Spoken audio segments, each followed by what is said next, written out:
Good morning, everybody. Good Tuesday morning, April 22nd, 2025. This is episode 861 of your Simply Cyber Daily Cyber Threat Brief podcast. I am your host for the next hour.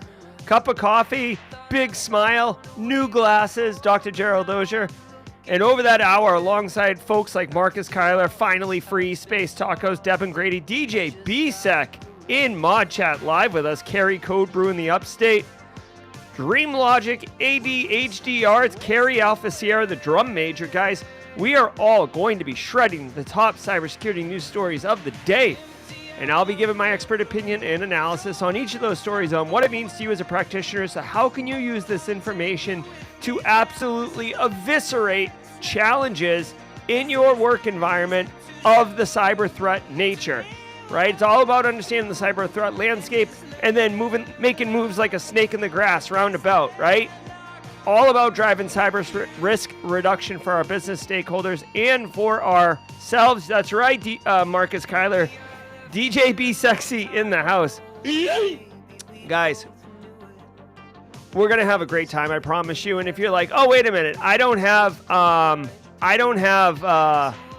job right now, I don't work in the industry yet, how am I supposed to drive cyber risk reduction? I guess I'll just see myself out. Well, that's not the case, because if you're looking to break into the industry, first of all, you're going to love it. Welcome to the party, pal. And number two, you're going to be asked in any job interview, how do you stay current? The Daily Cyber Threat Brief, it's a banger of an answer. It's a straight up home run. It's slays, as the Gen Zs would say. And if you're Gen Alpha, I mean, thanks for getting here early.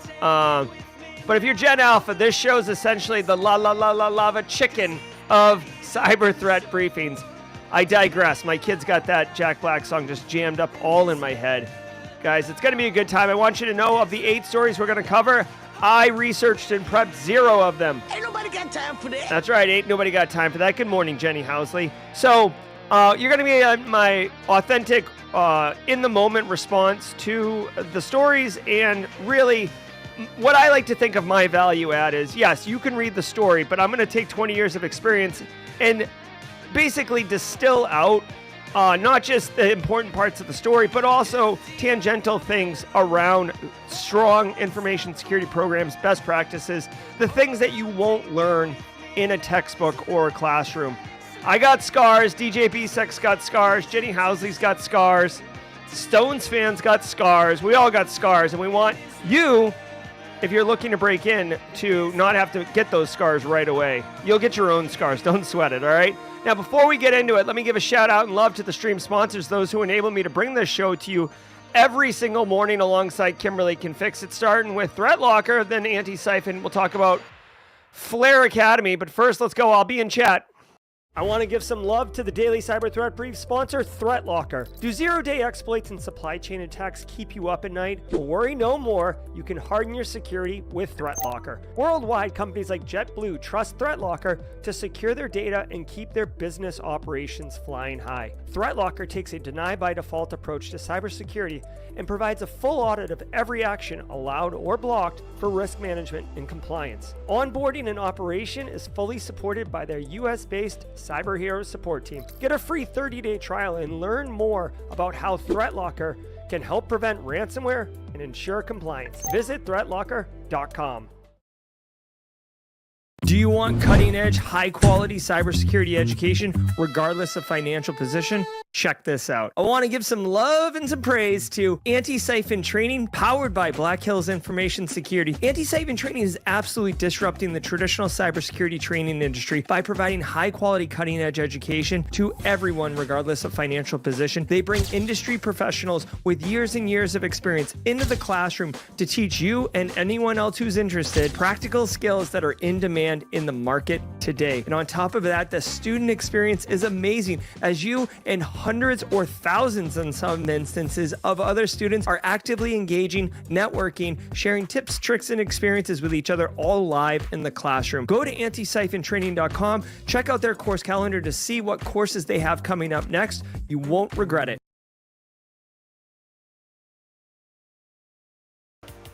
That's right, AntiCipher Training, same group that brings you Wild West Hackinfest, which I just asked my digital assistants, is only 165 days away. So 165 days to get your stuff in order so you can appear in Deadwood and high five. We'll be doing the show live from Dale's Saloon downstairs at the Grandview Mountain Lodge, 2 days in a row.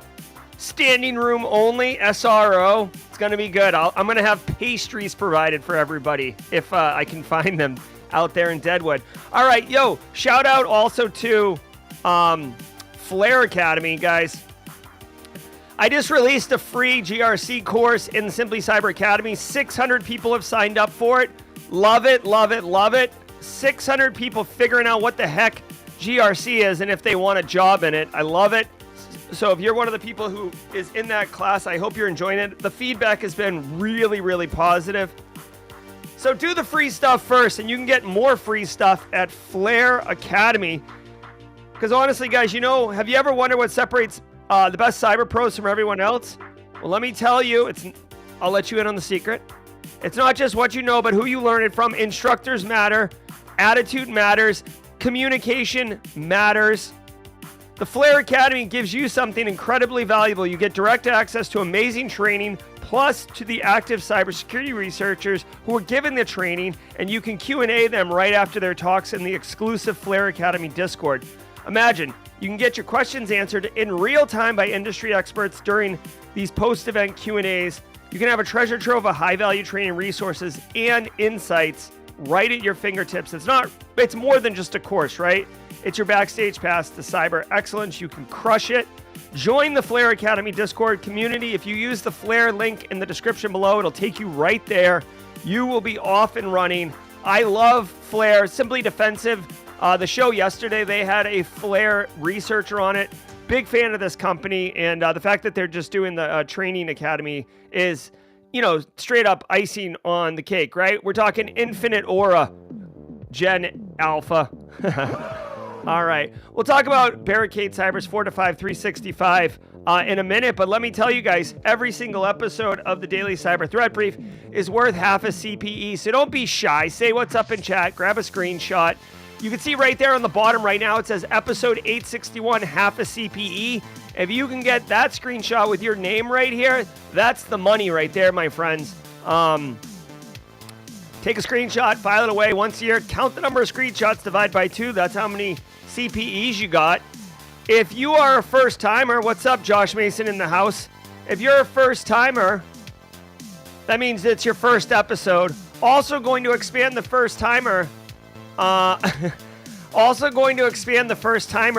Definition, because we saw some people in chat yesterday who said that they were a long timer but never really say what's up in chat, either because they're on replay or because they're shy. Don't be shy. Say what's up. Hashtag first timer. It's all about good times. I'm trying to look. I was actually talking to someone just yesterday in the chat here, and it was a good one. I don't see it. All right. Well, anyways, and also if you are a Jada Raw, that's what it is. On Discord, Jada Raw, exclamation point. Always listening on replay.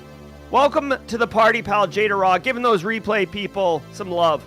Welcome to the party, pal. All right.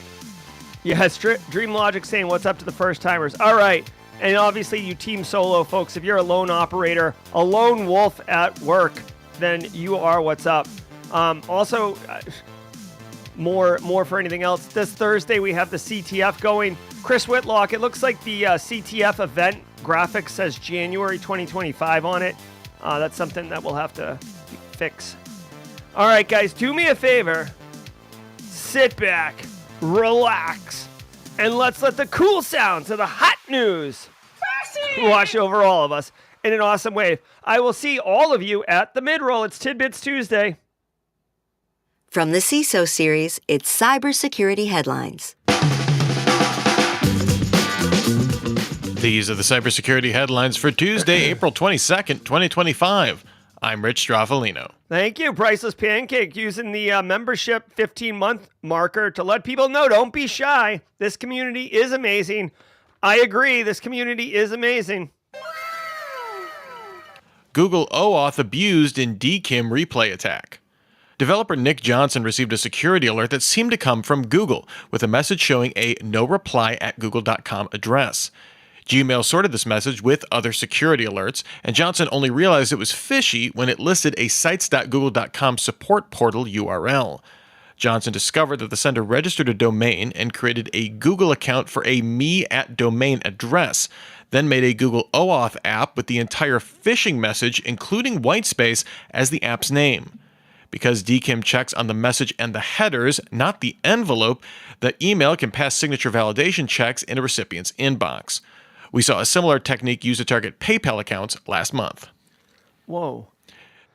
All right. So this is interesting. Very interesting. This gets deep into the throes of email security. And hold on one second. Yes, thank you. So listen, this is interesting. This is a phishing email. And when we talk about email security, there's basically DMARC, DKIM, SPF. Okay, like those three are, it's like the CIA triad. Like it's those three, and obviously there's email security gateway like phishing checks and validation and defanging of links. There's all sorts of additional controls. But like on the surface of just put these in place, set it and forget it, and it provides protections from spoofed email accounts, like from the president at whitehouse.gov or whatever. DMARC, DKIM, SPF, and don't. I always get confused on which of the three. And honestly, like this is one of those ones where I will be like very transparent with you. I've implemented DMARC, DKIM, SPF a couple times throughout my career. It's like encryption to me. Like I don't really get into the nuts and bolts of it. I know you need it. I know it's a good idea. I go through the effort of like understanding in the moment with what they're doing and then how to implement them. And then once they're there, it's like Ronco. Set it and forget it. I go on to the nenext thing, right? Yep. And Eric Taylor's in chat. He's saying it's more of an ID verification to me. So like SPF is like source. I don't even remember the friggin' acronyms. That's how like, I hate to say it, but how little I pay attention to these after you set them up.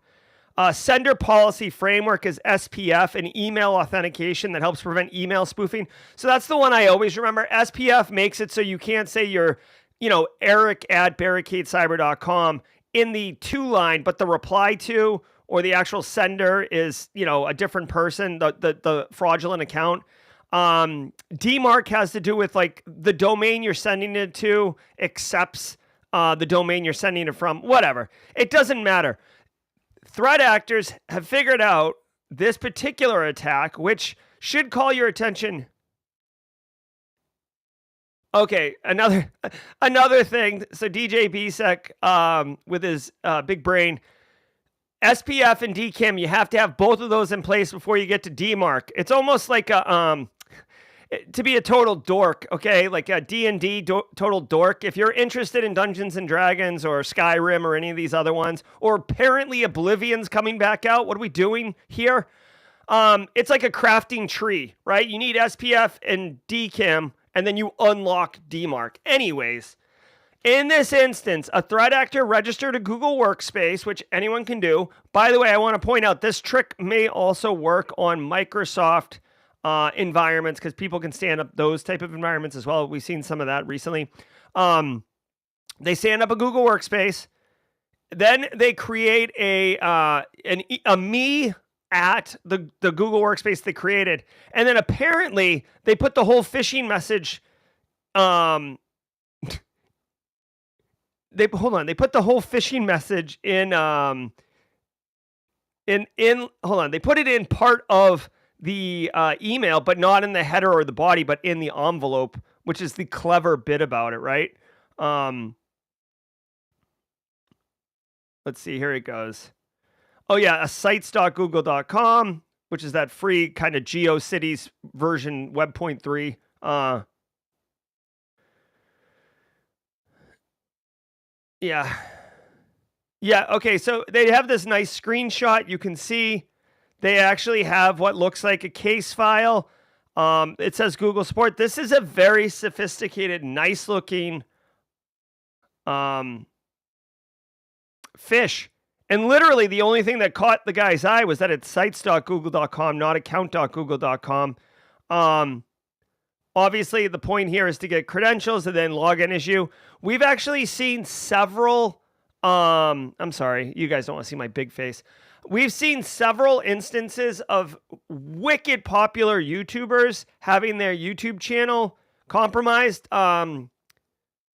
Linus Tech Tips, which, I mean, it was a different attack, but Linus Tech Tips, we even saw some bigger ones doing those Bitcoin, kind of Elon, Jack Dorsey scam looking things. So there's been a whole bunch of those.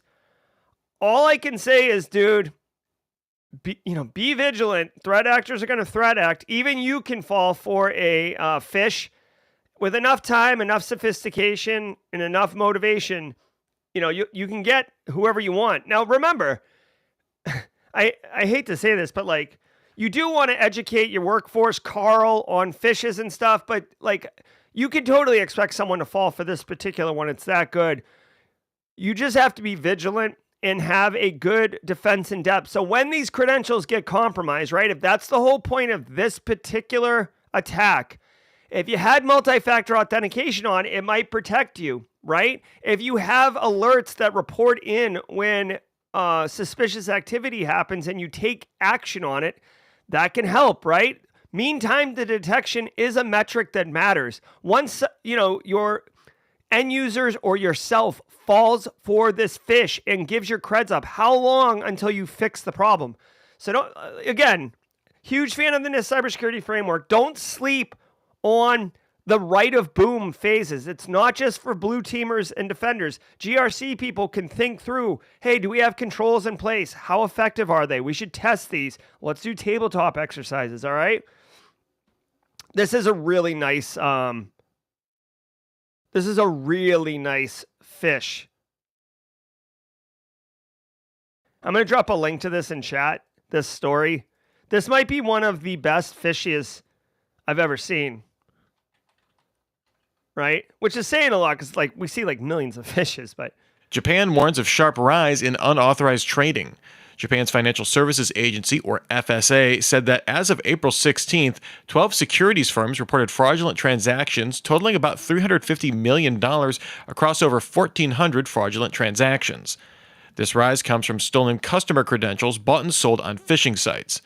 The regulator said the general scheme in these cases is to sell stocks held by the victims and then buy Chinese stocks.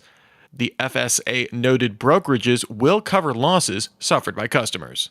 Well, that's interesting. Gosh, man. The threat actors are getting quite interesting here these last couple days. This is another really,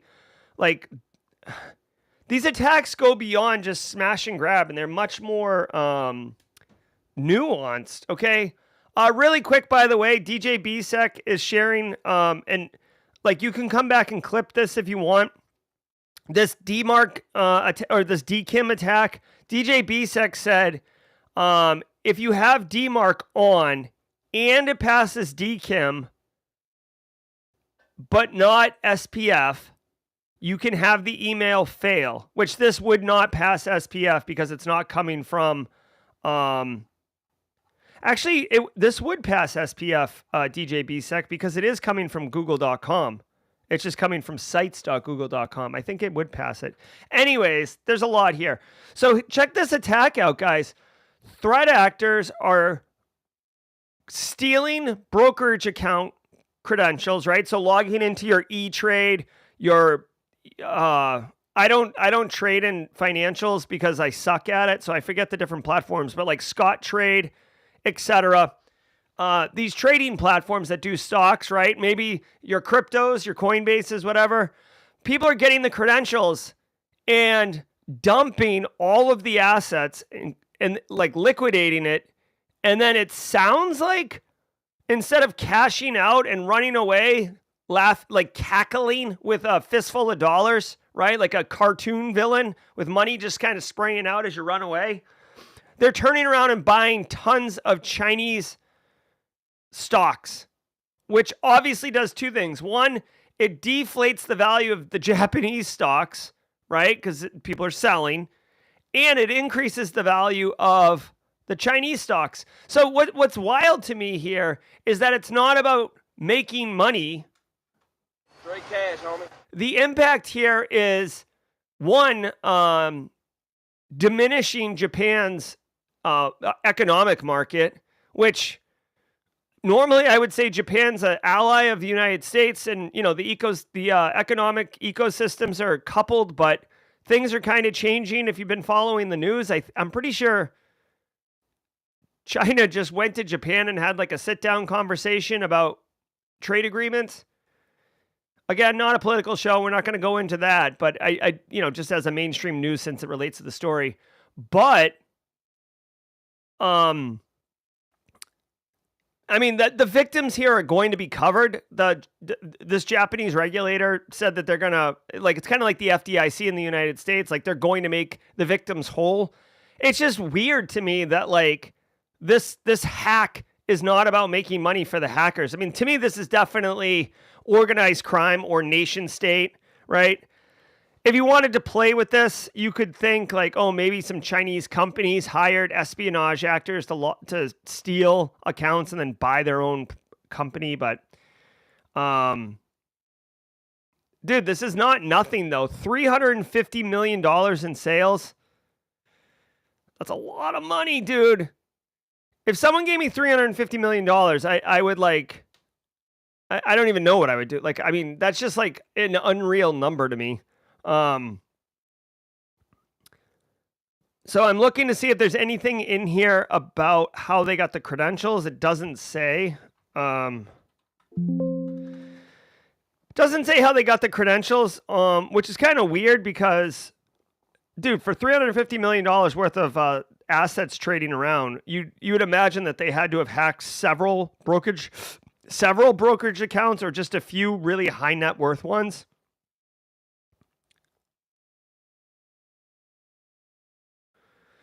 So this is less of a technical story and more of just a meta threat landscape story. This has nothing to do really with the how. This is more of the impact. But anyways, this might be one of the few times I've ever seen a financial related hack where the intent wasn't just to make as much money as quickly as possible.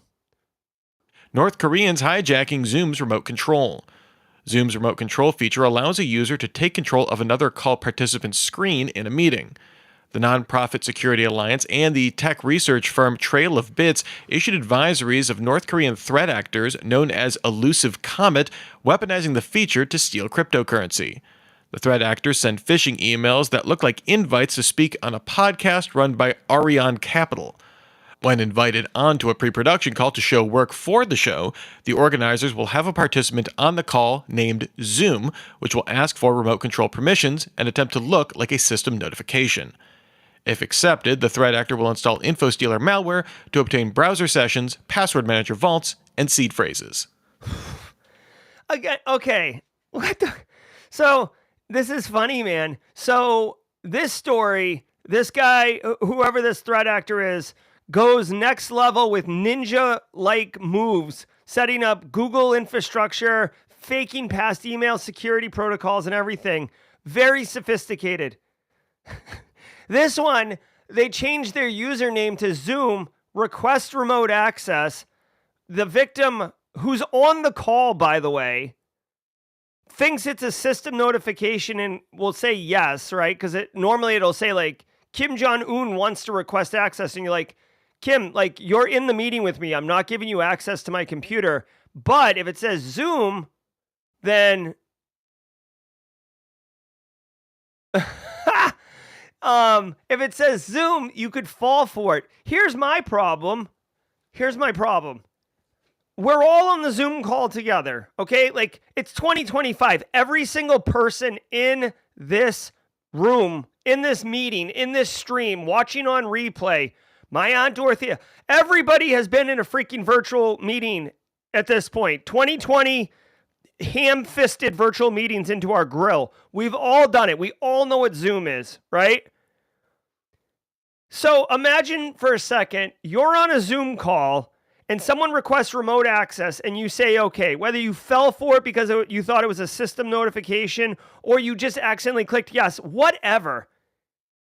Even let's take it as far as you say okay because Jesse Johnson's like, hey, can I control your computer for a second? I want to do something, whatever it is. Once they have control, they download malware and install it. The victim, what am I missing here? The victim is looking at their own computer. Yes, you have given remote access to it. They didn't turn off your monitor. They didn't hit you with a Men in Black mind eraser. They didn't ask you to go get them a cup of coffee and leave the room. What are we doing here? Like, how do you not know when they're installing some, like, that's so random. Plus, when it looks at who's in the room, these are pre-show production meetings. I've been in, not thousands. I've probably been in like 50, 60 of these things. There's usually like 5, 6 people in there. Max. Big production, let's say 10, whatever. You can see all their names. Jerry's here. Cleo is here. Eric's here. Chris Cahall here. Zoom is here. Chris Cahall's note taker. You can see it. This is the dumbest. Like, I'm sorry. I try to not victim shame. You are so dumb. You are really dumb. For real. But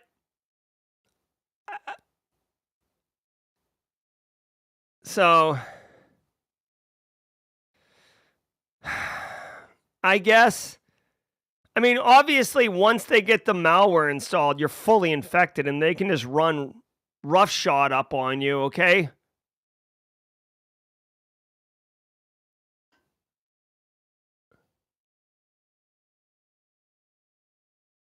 All right.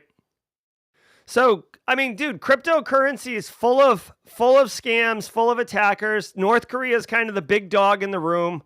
I will give a hat tip to North Korea. They are constantly innovating. They're not a one-trick pony when it comes to stealing crypto. They're coming at you like an octopus. They got tentacles all over the place, different attack paths. Secure by Design leaders leave CISA. Two of the chief architects of CISA's Secure by Design initiatives announced they were leaving the agency.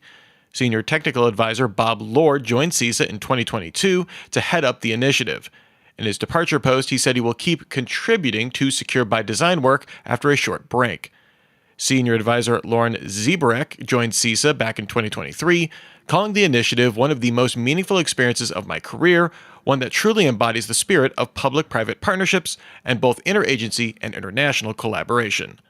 Acting CISA Director Bridget Bean said the agency will continue to urge companies to develop products that are secure by design. All right. And now a huge thanks to our sponsor for today, Drop. All right. So really quickly, just because it's relevant and I love delivering extra value to everybody, community member Marcus Kyler, also chairman of the Eat Crew, he shared that there's another thing within the context of this North Korea Zoom installing malware attack. He said that he's seen a threat actor is recruiting board members for a university and is trying to set up Zoom calls to discuss.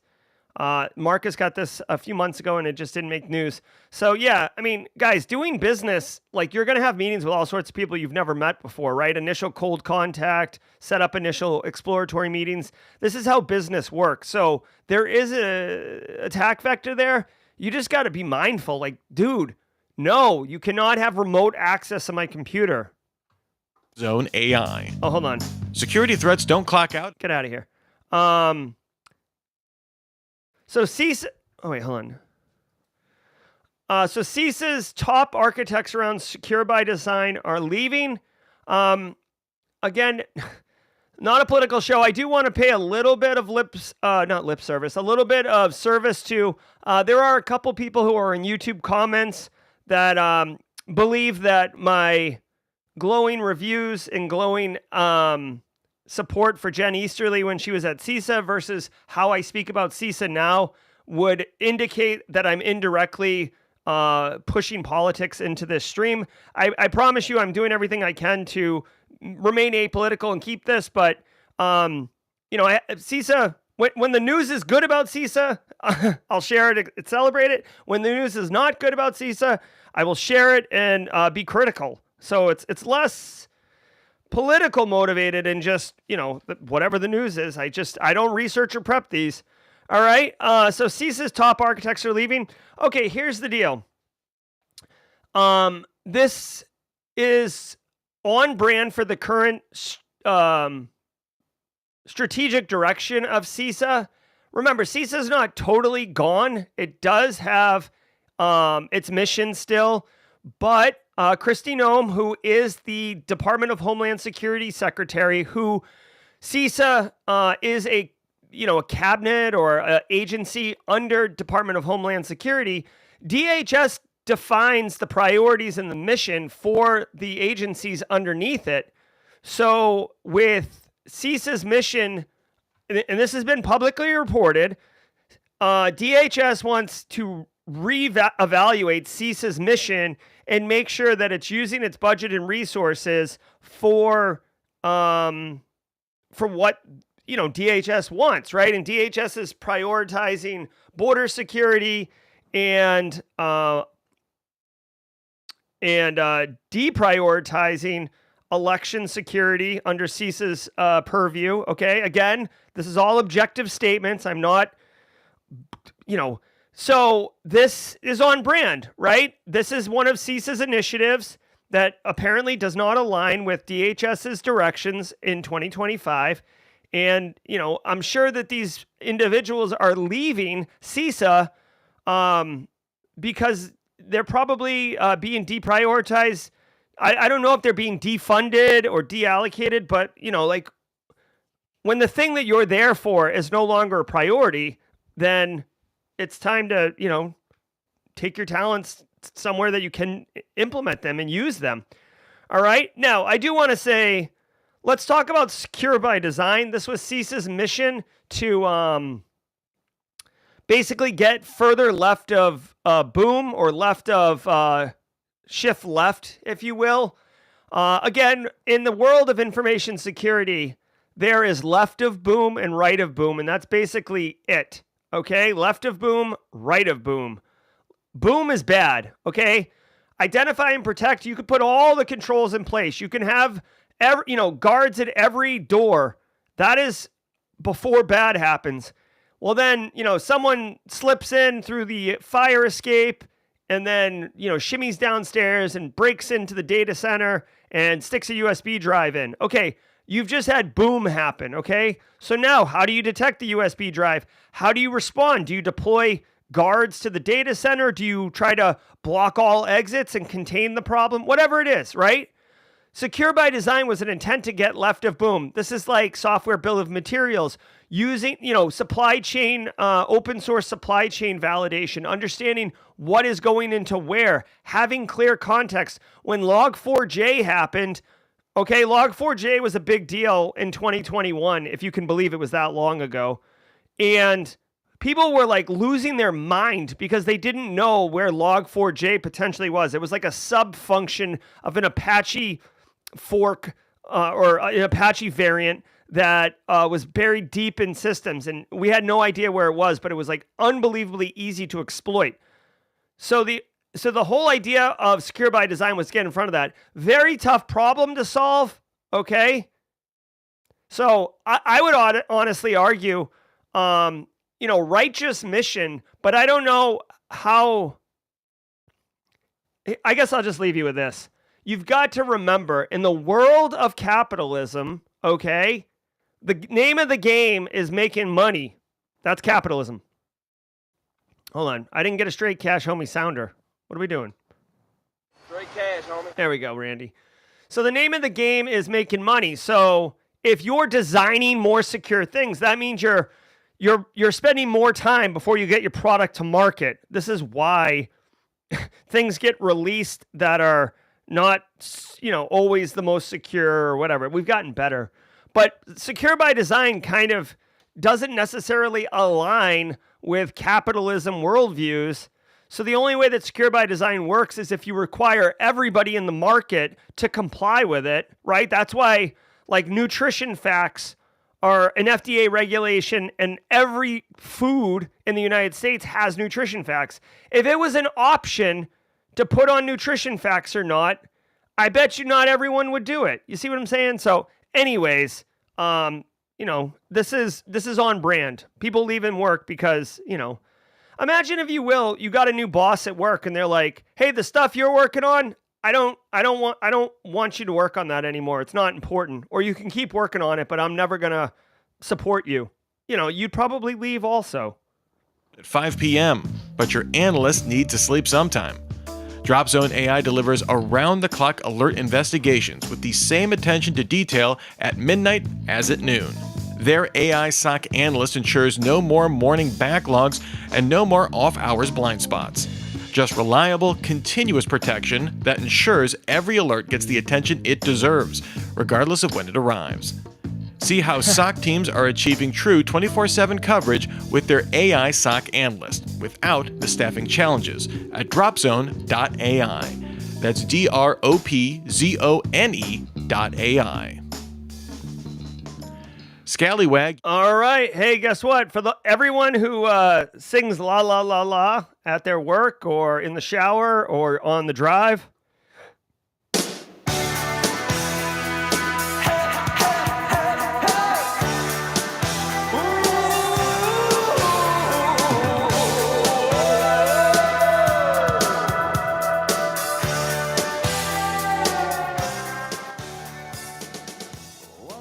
Oh my God. That guy's voice is so 80s too. Won't you? All right, guys. Hey, shout out and thank you to all of you Space Tacos, Phil Stafford, Steve Young, Marcus Kyler, Dream Logic, Funky Monk, MPLN. Guys, thank you so very much, all of you, for being here. 483 of you beautiful people. We're just killing it. Tech Grunt 11G, Cyber Shinigami, Augusta Delgado. Guys, Brady McNulty's getting up on replay. Guys, thank you.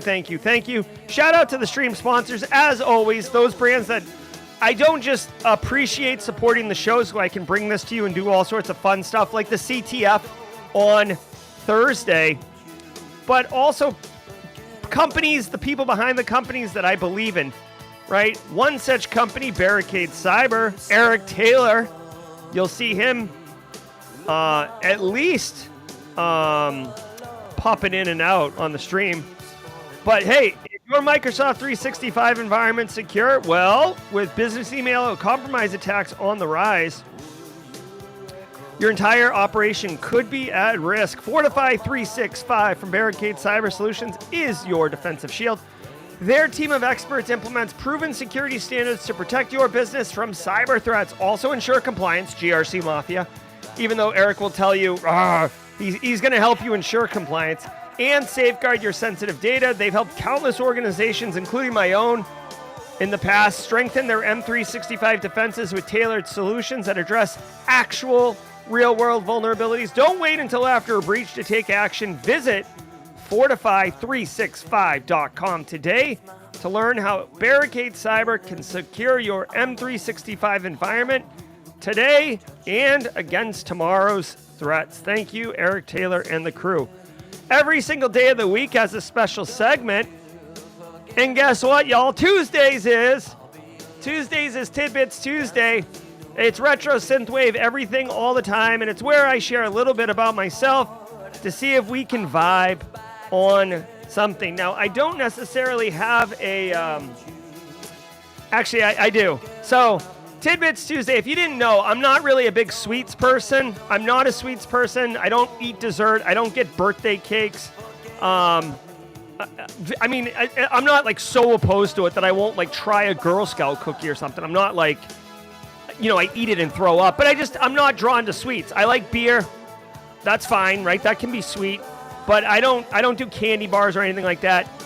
Well, I don't know why, but I got like a scratch for like I ate a Swedish fish at like around Halloween or something. I don't remember. And like I'm just like fisting Swedish fish for some reason. And Mrs. Auger got me a family-sized box of Swedish fish and put it in my office. This was full, and I've been eating this like a maniac. I don't want these, but I can't stop myself. I don't know about you, but like the taste of Swedish fish is just delicious. And on top of that, these IV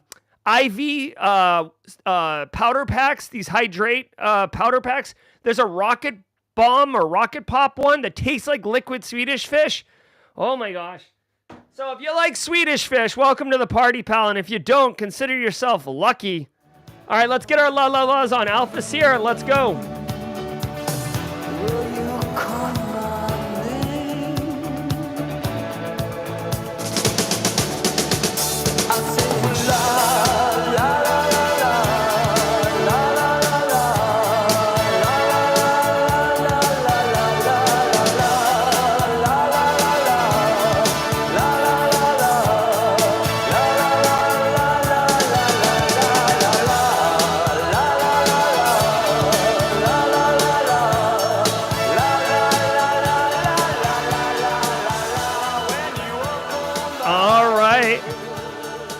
Hey, really quick, I do want to say one quick shout out to Lasercat. Lasercat says, first day of new job today. Lasercat, congratulations.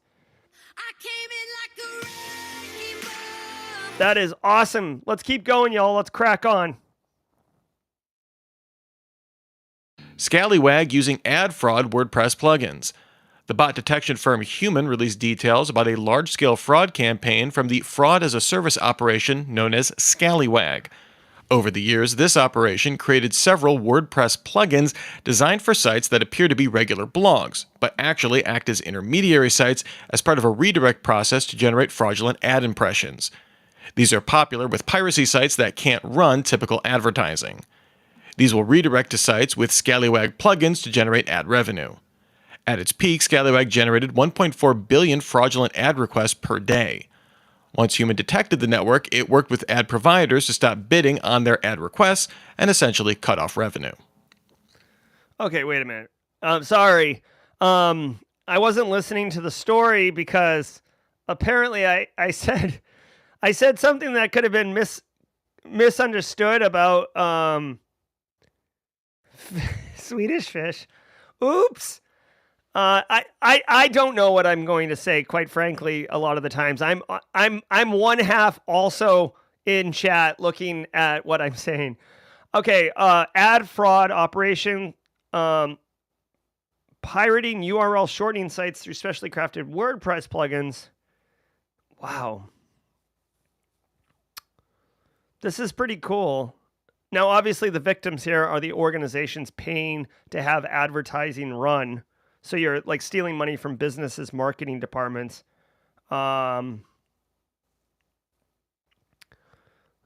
This is another. So this is a straight cash homie fraud. Straight cash, homie. Right? Yeah, Swedish fish are so hot, right? That Hansel's so hot right now. Oh, hold on. I gotta have to run it twice. That Hansel's so hot right now. There we go.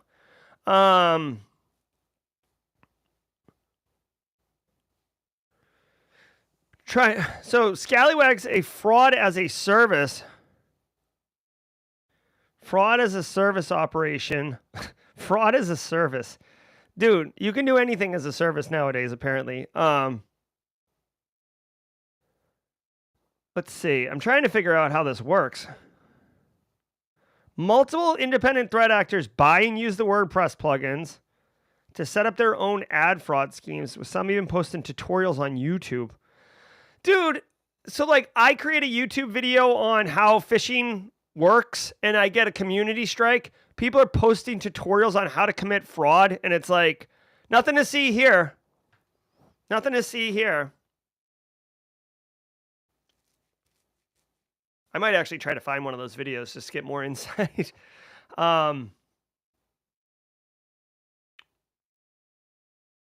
I'm trying to figure out how this works, okay? Users visiting piracy catalog sites to find movies on premium software click on embedded URL shortened links and are redirected through the operation's cache out infrastructure. All right, so here we go. So they're targeting sites that allow you to pirate movies or cybersecurity educational content. Super pumped to have found out that I just found out the other day. I saw my GRC masterclass on a pirate site. Yay! I've made it. I've made it. People stealing my things. Yay. Or here. And apparently it's just I don't understand how. I guess what happens here. Oh, all right, hold on. Of course there's an infograph. Let's go. All right, so you've got your like Steal Movies website here. There's a Scallywag cache outside.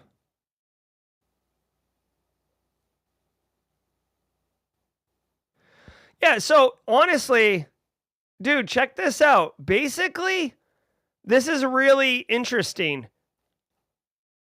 The way this works, like, I know it's malicious. It's ad fraud, but I would argue, and again, just being an academic and looking at it objectively, this is like borderline not illegal. There's a lot of illegal going on here, but hear me out. You go to a illegal pirate website, right? Not like Jolly Roger, like, we're into pirates and R-rated movies, but like, I'm going to steal intellectual property.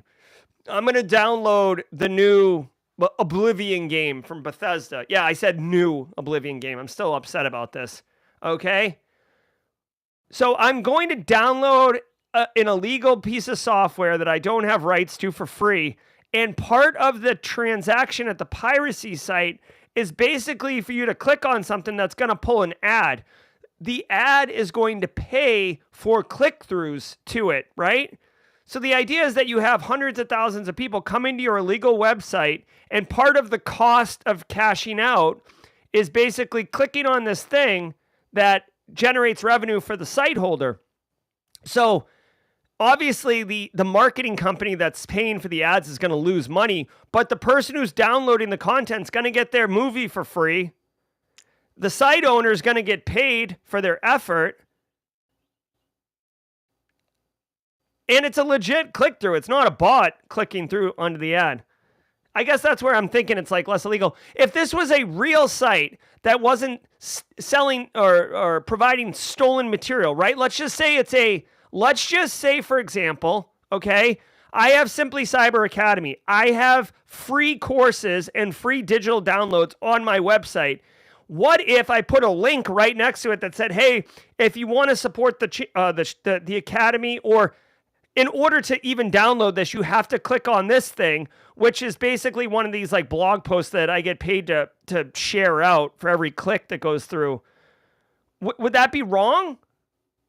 You know, again, I'm not saying I'm going to do this. I'm not saying it's okay or not okay. I'm just having an intellectual conversation around thinking through it from different sides. It's just interesting. Again, don't steal pirated software.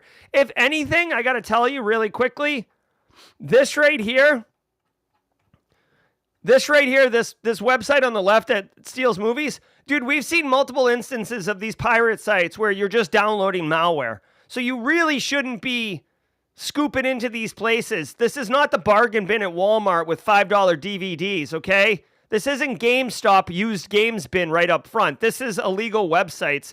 So just be mindful, okay? All right. Threat actors using Russian bulletproof hosting provider. Trustwave Spider Labs published an analysis showing a surge in malicious activity from IP addresses associated with Proton 66, a Russian bulletproof hosting provider. The researchers found that the malware families Gootloader, Spynote, Xworm, Strela Stealer, and the ransomware Weezor host various infrastructure components on Proton 66. They also found campaigns attempting to exploit recent 0 days on Palo Alto, Fortinet, and D-Link software. To avoid these threats, the researchers recommend blocking all of the classless interdomain routing ranges associated with Proton 66. All right. Hackers abuse Russian bulletproof. Yeah, I mean, here's the deal. Bulletproof hosting. The term bulletproof hosting sounds really cool, but like at the end of the day, all a bulletproof hosting is the ISP is not going to allow law enforcement to make them take down the infrastructure unless they absolutely have to. Bulletproof hosting means that the ISP is going to look the other way while you're committing crime. They're not going, like, it's understood that they're not going to look at you while you do whatever it is you're doing on the infrastructure. Now, obviously, law enforcement sometimes will come in and tear down the infrastructure, and they don't have a choice. They have to comply because they're a business. The ISP is a business, and they're trying to make straight cash homie too, which is honestly why they offer bulletproof hosting, because that's a feature that they can sell. But there's a mass scanning, credential brute forcing, and exploitation attempts originating from this. Yeah. Dude, put anything on the internet for any period of time and watch it get probed and prodded, right? You put a honeypot on the internet and it's like a Swedish fish in my office. It's gonna get got. Okay? That's a callback to earlier in the episode. Okay? It's not quite the same as Eric Taylor at Wild West Hackinfest 2024 and his choice of words. Listen, if you have a net block, you can put, this is net block like chunk, not block like stop coming. If you wanted, you could literally put a firewall rule that just, rejects all traffic from these CIDR addressing, right? I mean, this is only, 510 IP addresses, so you're not blocking much of the IPv4 space, but you know for a fact this is that Russian ISP. So that's a quick little thing you can put in place. I might even put that in place in my network. I've been kind of getting spicy with actually I natively block this because I'm pretty sure I don't allow anything from like outside the United States, but anyways. Threat actors are going to have infrastructure. It's also worth noting that the attack is a mass scan, which is no big deal. Mass scan, for those who are looking to learn and break into the industry, mass scan just means that they literally have a scanner and they're looking at 0000, 0001, 0002. Listen, the IPv4 address space is a frame. My God, it's finite. It's 0000 to 255, 255, 255, 255. And yes, I get that there's IP addresses in there that are not, they're like private address spacing, right? There's IP addresses in there that you can skip over. But my point is, if you set a scanner and you just say go from 000 and increment until you get to 255 4 ways and start over, that's mass scanning. No big deal. Shoutout does that all the time. Credential brute forcing. This is just trying to log in with username and passwords that have been involved in data breaches. That's it. And then exploitation attempts. All this is when you find creds, do something with them. Also, it says exploitation attempts. This could expand to using exploit code on known found vulnerable infrastructure. Certainly possible. Guys, credential brute forcing. Put MFA in place and this won't be an issue, mostly, okay? Don't reuse passwords and this won't be an issue. Don't use crappy passwords and this won't be an issue. It's 2025, guys. This is considered sci-high. And DJ BSEC, I know you were gone for a minute, but sci-high is this like cringy term that industry's trying to push that I for one do not stand for. I push back on sci-high, but basic cyber hygiene. Judge limits evidence about NSO Group customers ahead of trial. Ahead of the trial on damages in its lawsuit between WhatsApp and NSO Group, Northern District of California Judge Phyllis Hamilton ruled that both parties will be prohibited from presenting evidence about customer identities. This includes any implications that those users of WhatsApp were suspected criminals. In this ruling, Judge Hamilton said NSO cannot present itself as both helping its clients fight terrorism and child exploitation, and on the other hand, say that it has nothing to do with what its client does with the technology. The judge also ruled that WhatsApp cannot bring evidence about other lawsuits about NSO Pegasus spyware used in relation to the death of Washington Post journalist Jamal Khashoggi. This case was first brought in 2019 and is now set to start trial on April 28, 2025. Microsoft's... All right. So, I mean, here's the deal. NSO Group has Pegasus software. Very, very effective piece of spyware that has a zero-click, no user interaction, full compromise of iPhones and probably Android device, okay? So the idea here is that you can't stop someone from sending you a text message, period, full stop, okay? Can't stop someone from sending you a text message. So Pegasus wants to take over your phone. They send you a text message, boom, they own you, okay? That's it. Game over. So... there apparently, there's a trial NSO Group is being the defendant in. This is in the United States. And they were going to present evidence showing that their software is used for good and righteousness, right? Look at our customers. We have law enforcement like FBI stopping child predators. Our software is amazing. The judges said, no, you can't use that because like anyone else, they're obviously not going to present evidence of how their software is also being used to identify investigative journalists and stuff like that. So whatever. This is like cyber tangent. Like NSO Group, Israeli-based company, making fat stacks. I guarantee you the executives at NSO Group, they all own boats. For sure they own boats. Maybe even planes, okay? So they're living like GTA 6 high rolling life. I also want to quickly point out, not a political show, but it is an interesting opportunity to point out when you're using non-work phones and non-approved apps for communicating sensitive information, okay?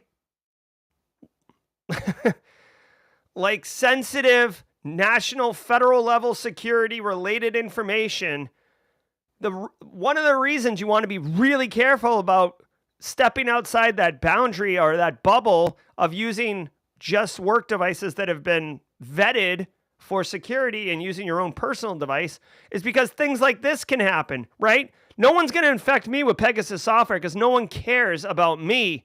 But if I was a high-ranking, inner circle of the most powerful people in a country, your personal phone might be an interesting target. So just be aware, like when we talk about, hey, don't use your listen, really quick. I know doctors that use their personal phone and do FaceTime for consults with their patients and stuff because they want to make it really quick and easy. They want to follow up with a patient they just did surgery on. They're, the doctor's at their beach house and they just want to check on them and they do a quick FaceTime call, okay?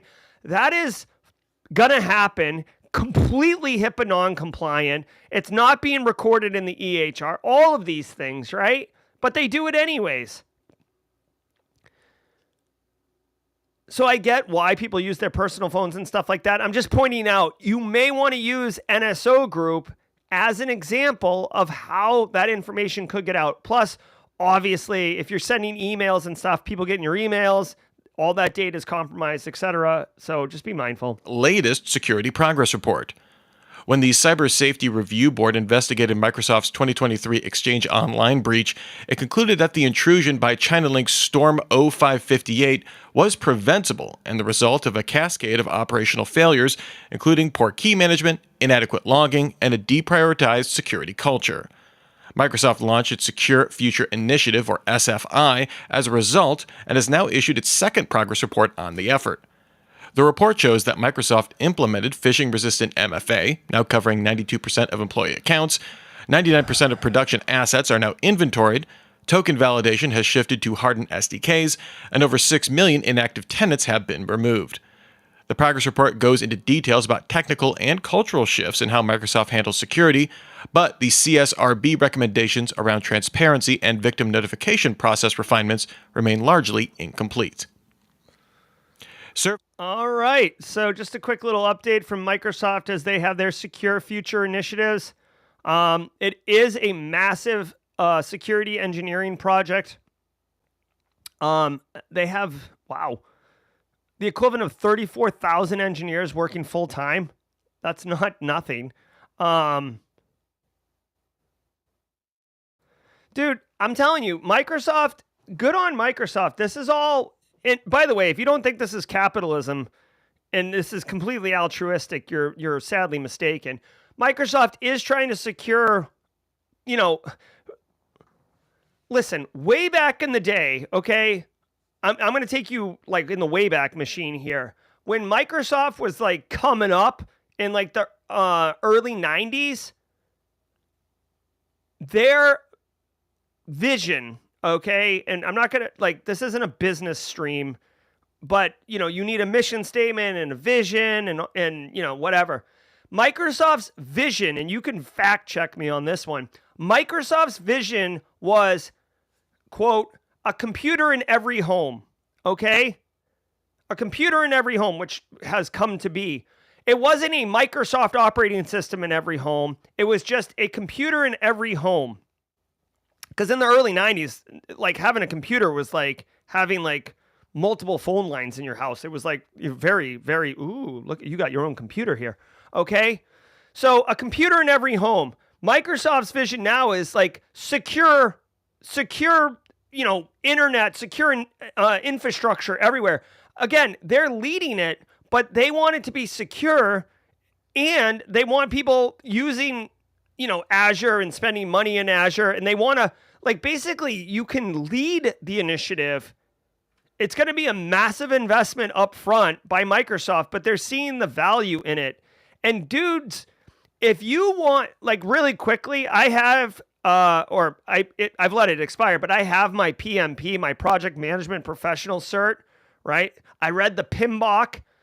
If you want to see how to properly document and share a project or program update, this document is exceptional.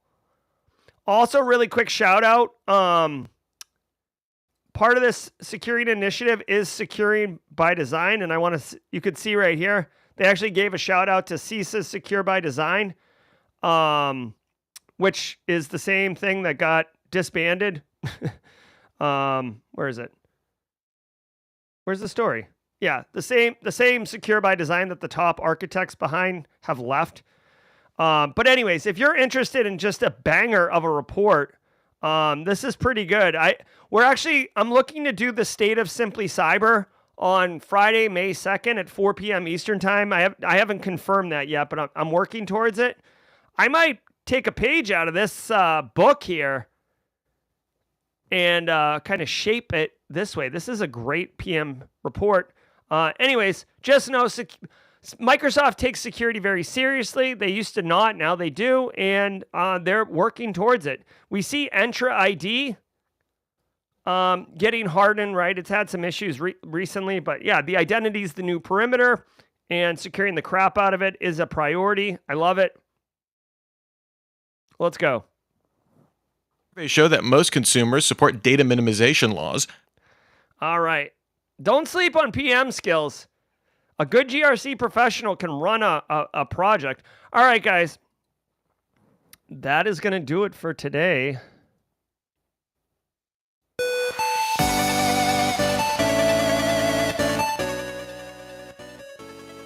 All right. Guys, I want to say thank you all very much. Last day. Today's the last day of Citadel. Spring semester is coming to an end. These cadets have been molded by me for the cybersecurity futures. Love it, love it, love it. We do have jaw jacking, though. Don't go anywhere. It looks like Eric Taylor is in the green room ready to answer your questions. Guys, I hope you had a great show. Today was April 22nd, Tuesday, episode 862 of Simply Cyber's Daily Cyber Threat Brief. I'm Jerry, your chat. Don't go anywhere, as Eric Taylor will be bringing you jaw-jacking. Thank you all so very much. Be well, and until next time, Ever wonder what it takes to break into cybersecurity? Join us every weekday for Jawjacking, where industry experts answer your burning questions about the cybersecurity field. Live, unfiltered, and totally free. Let's level up together. It's time for some Jawjacking.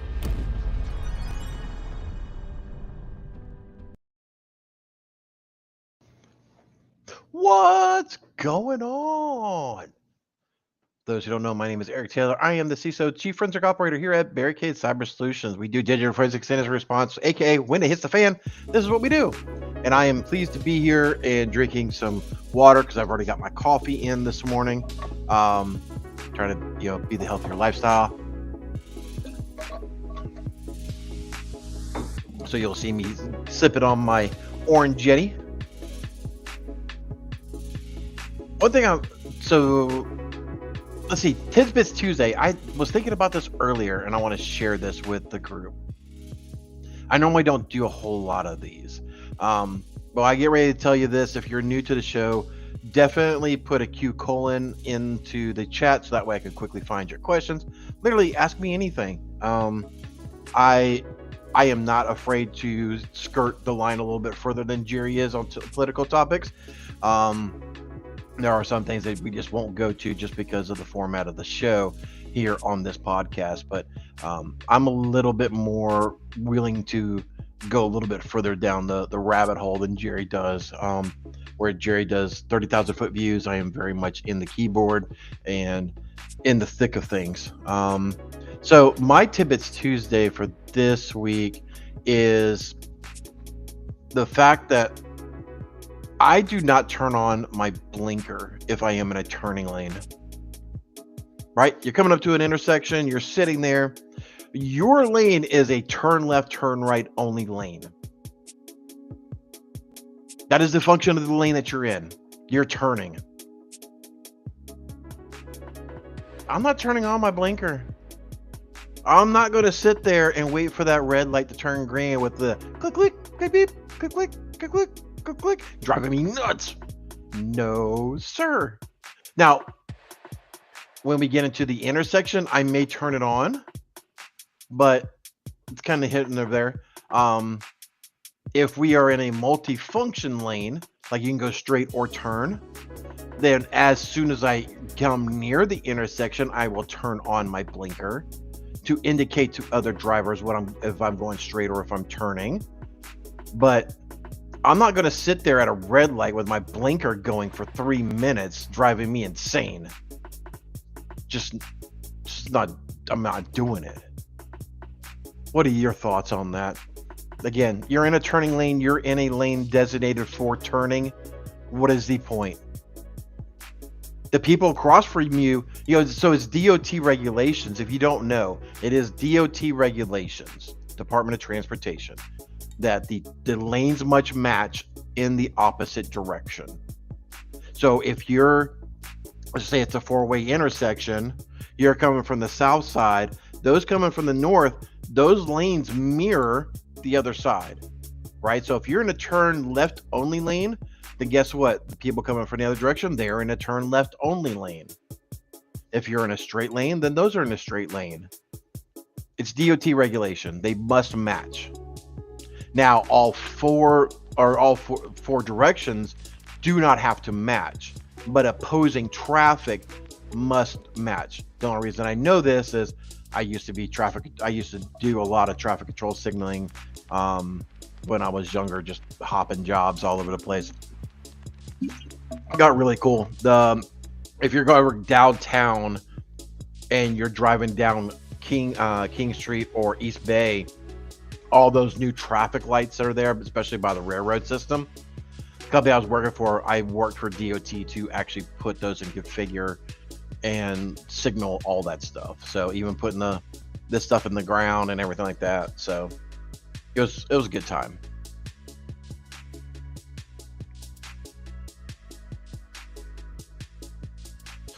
One thing I do want to share with folks, we are here at Barricade, myself, the marketing folks, Lisa, the business development person, just everybody here is like, we need you to speak more. We need you to do more education. I'm like, fine. So, I was thinking about it last week and came up with another webinar that we're going to be putting together. And this is, you'll be hearing about it more and more in the weeks to come, I'm sure. But if you want to get an early access to this, then by all means. But we're going to be talking about securing your email, right? So this is a little bit different. So we are taking what we see in digital forensics incident response, where business email compromises are happening because of man-in-the-middle attacks, and we're going to show you how to not prevent it, but at least alert your users on how to do this, right? So I will put this into chat in here in just one moment. So if you want to get in on this, definitely click on that link in YouTube. Get in here. Again, I've created a tool. It's really, really simple. We're going to do a demonstration of how this thing works. I've been sitting on I've been working on the details of something until I got distracted.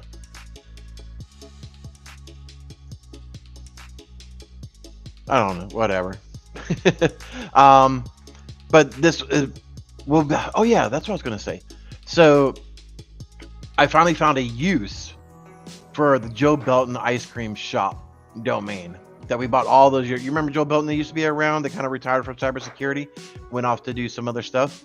Yeah, I bought Joe Belton ice cream shop many years ago as a gag. So I'm gonna spin it up and put a 365 tenancy on it, and we're gonna go there. So whether if you have 365 or on premise, I got a tool and a guide that will show you how to walk through modifying scripts in your tenancy, so that way you can alert users when it's detecting a man in the middle. So hopefully that's beneficial to you.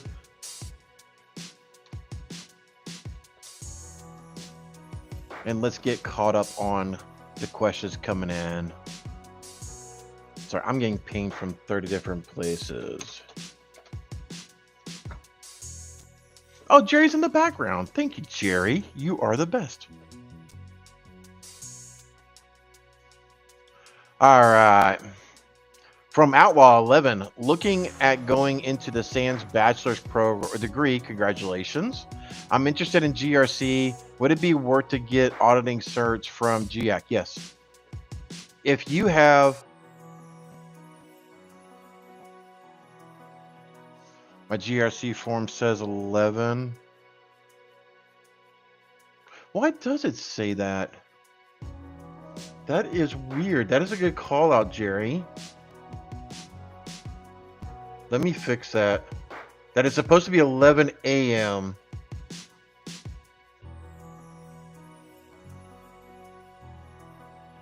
All right, just updated that. Thank you so much. Let's see. It took me 2 seconds, Jerry.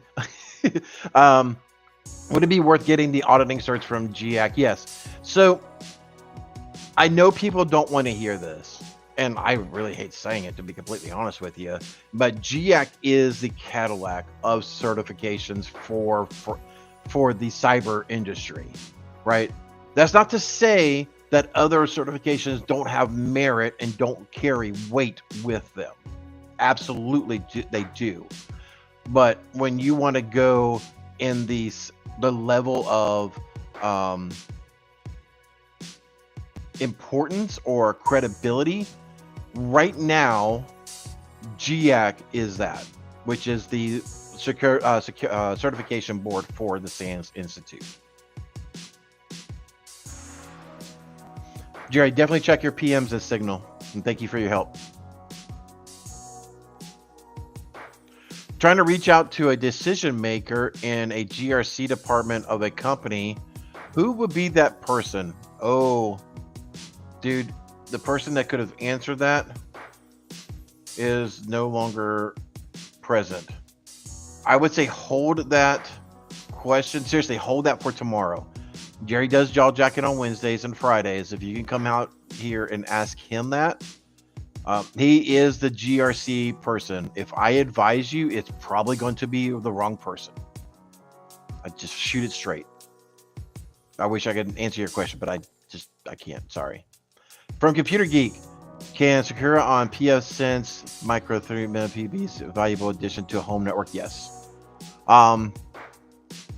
pfSense is a free firewall software, and it can do a lot of great stuff. And for a home network, if you're just cutting your teeth into it, things of that nature, then yes, pfSense is a very, very good tool. You can do a lot of cool stuff with pfSense. If you're looking for startup guides, I know Black Hills Information Security has a ton of setup and configuration slides and talks about pfSense. Definitely go talk with them. Check out their content. They'll definitely be able to help you out for that. On the registration form, yeah, sorry about that, DJ Williams. I did fix it. It should have been 11 a.m. But for some reason I accidentally put PM or didn't change the toggle. I have updated it. It is 11 p.m. Eastern Standard Time on May 8th.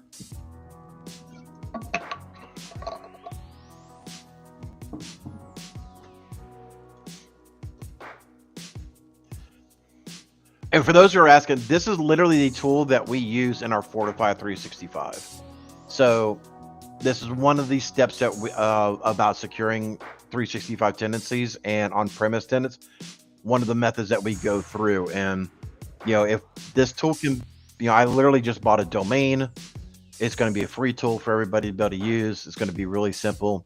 But we're going to kind of walk through how this stuff does. And I will let you in on a secret.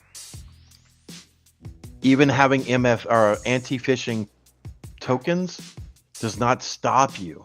It doesn't prevent you from getting man in the middle.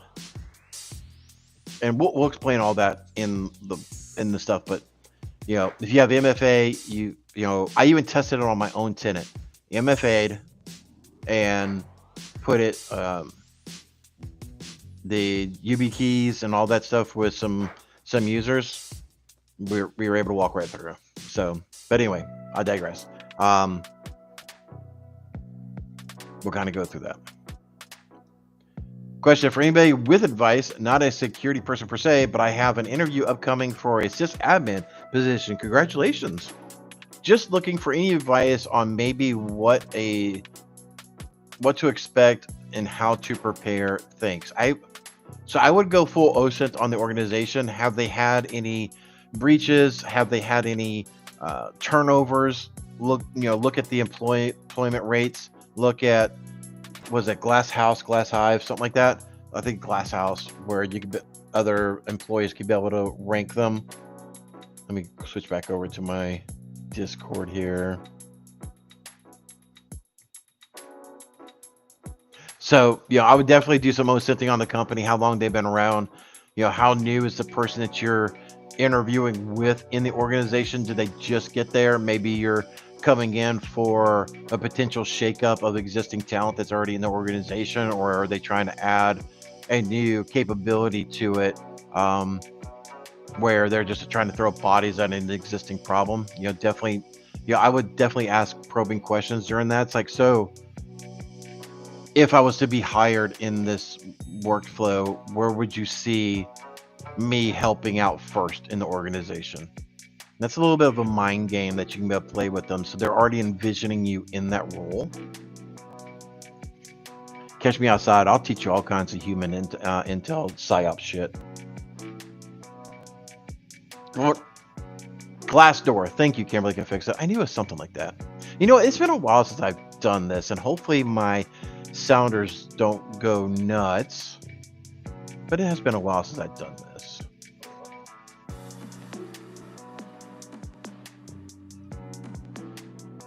There we go. There we go. Now I'm feeling better. Now I'm feeling better. Let's switch back over here.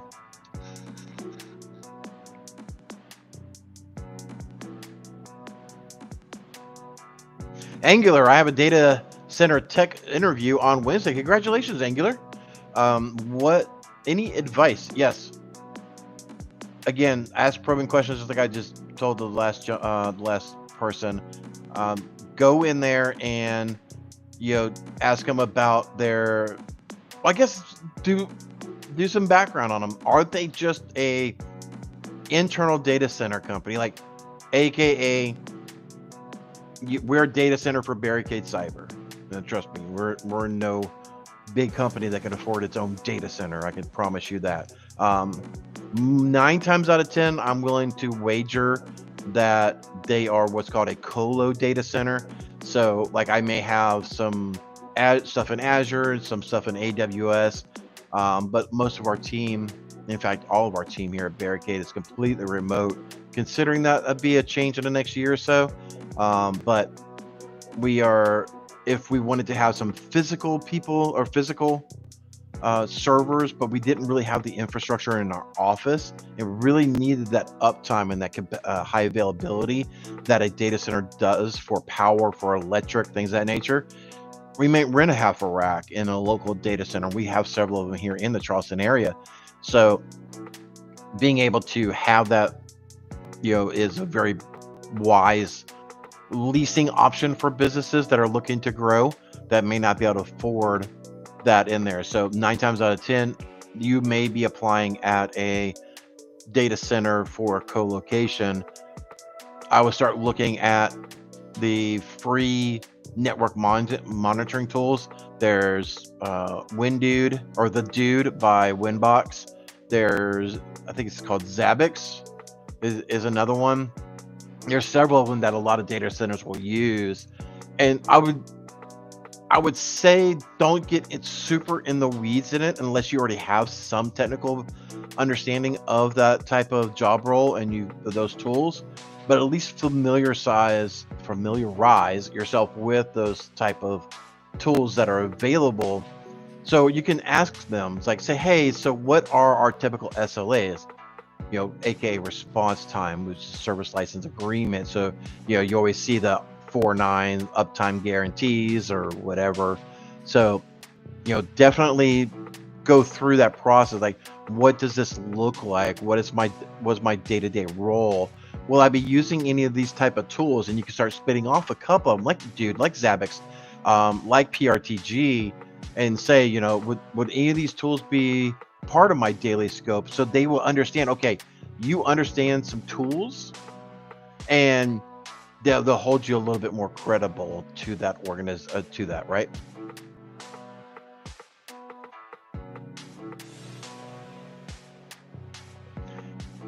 It's gonna be over for kind of big. But yeah, go knock it out. Just ask questions.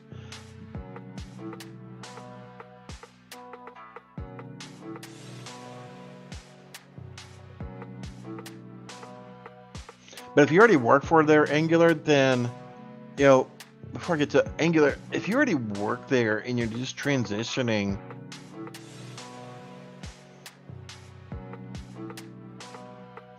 I would just ask if you can go in there and shadow them for a couple of days. Just like, hey, I'm already here. Let's say, 2 days a week, instead of being my current role over here, can I go over there and work 2 half days a week? Really get a feel for the job, see if the folks that are over there like me, that I like that job, and potentially, do a transition. Worst I can tell you is no.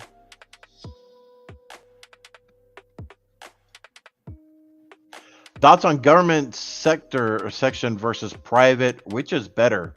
Taiwan Gong, that is a personal answer.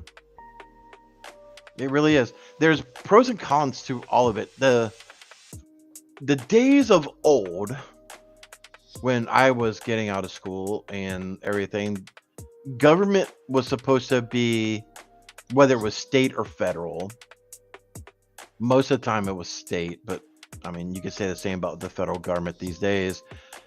Let's say I used the analogy earlier, the DOT. Jay Gold or Jay Mod was talking about for years about helping MSPs and stuff like that with water treatment. That's a state-run agency for the most part, depending on your geographic location, whether it's privatized or part of the state government. But a lot of those community functions, community safe functions or services being provided was considered the safe role. It was a retirement role. It's like being back in the day when you were in Detroit and you could go work for a car manufacturer, a steel manufacturer, whatever, and that was a lifelong career. Like, you can go there and retire. And this isn't a recent administration, but just take over the past 3, maybe 4 presidencies. There's been a lot of shakeup, more violently this year. We're not going to go into the whole Doge thing or whatever, but there's arguably more shakeup. There's more uncertainty, but there's uncertainty in the private sector as well, right? The one thing you need to always consider, and this is the one thing I try to stress even on my kids, right? You are the employee of one, right? You are selling yourself and your skill set to a company for a price. You really are. How fast you learn that skill set, how well you use your hands, your mind, whatever.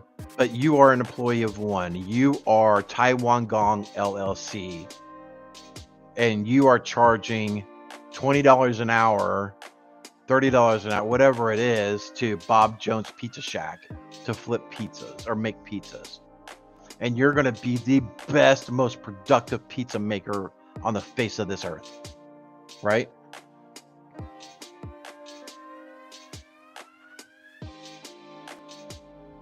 Yeah.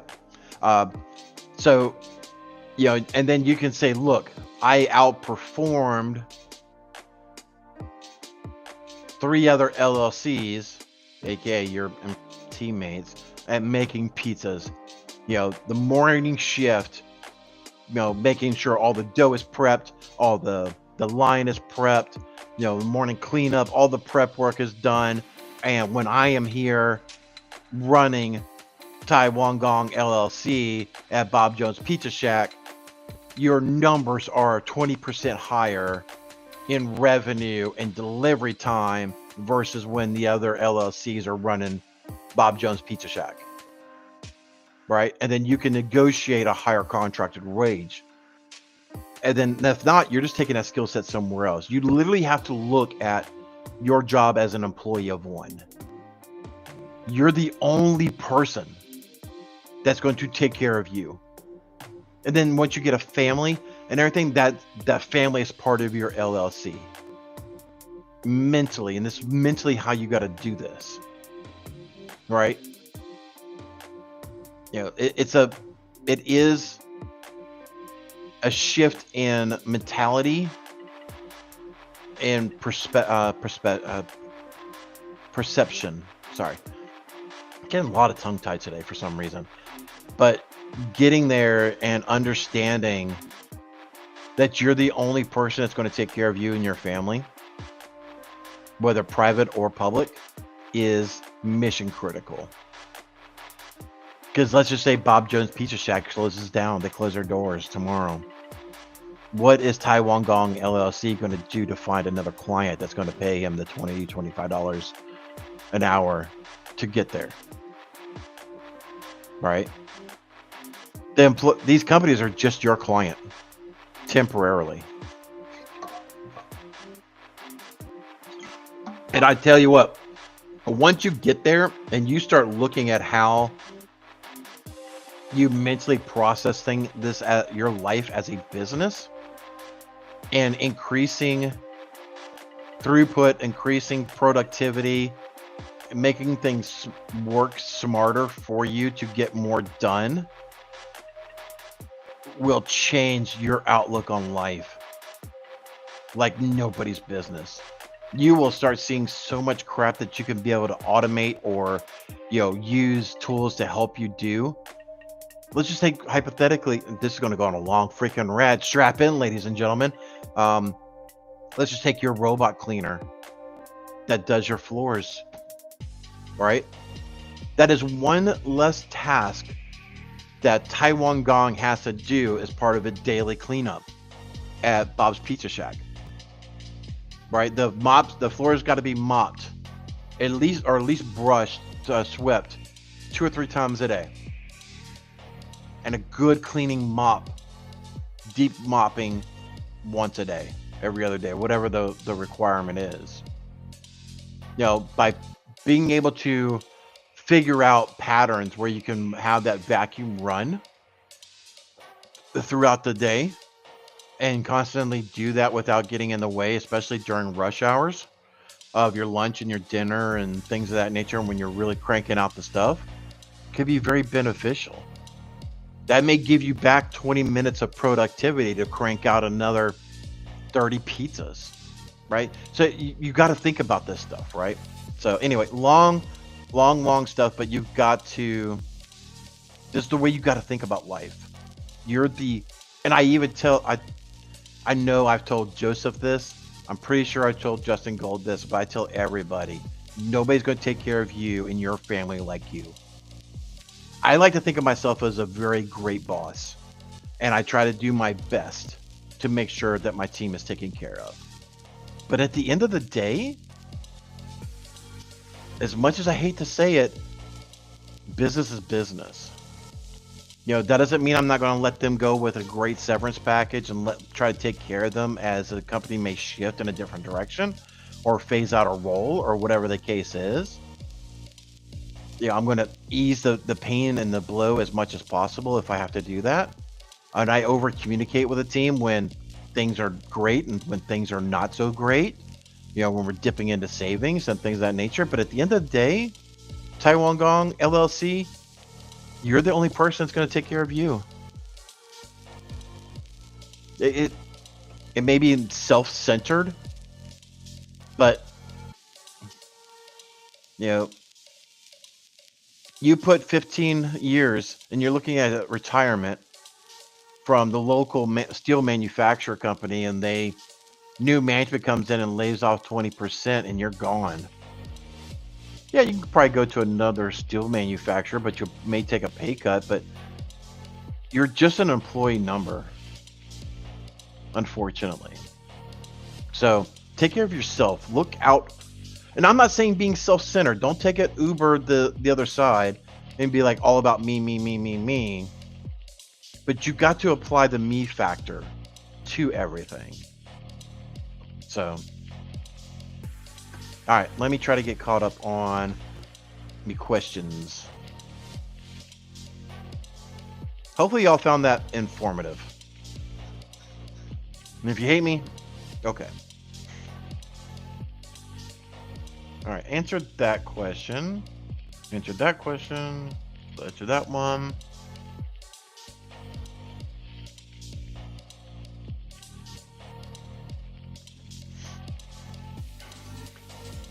Gabriel, what are your thoughts on AI tailoring resume cover letters for GRC roles, actively applying and giving it a try? Yeah, absolutely. AI is supposed to be a tool to assist you in being more productive. Do not treat AI as a complete replacement, because it will fail.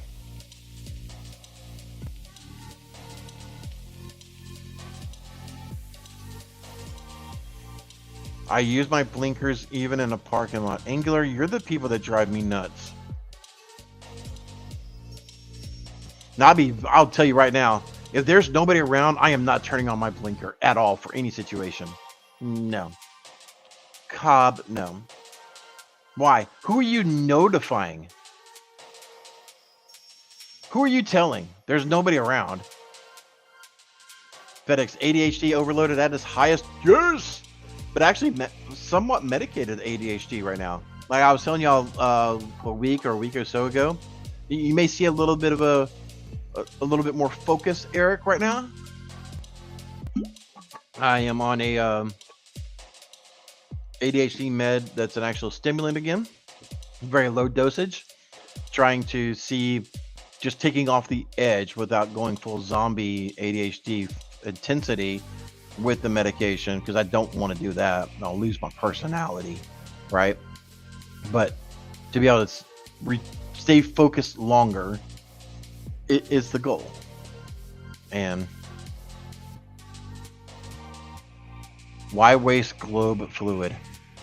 I like what you're thinking there, good sir. I'm picking up what you are putting down.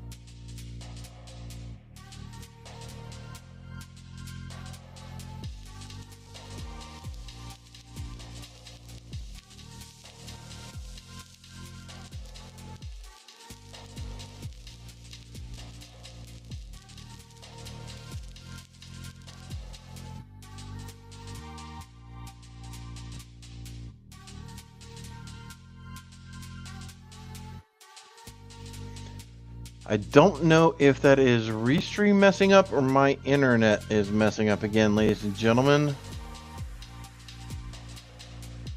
So I'm gonna keep a ping over here in one of my other windows. Keep an active eye on this.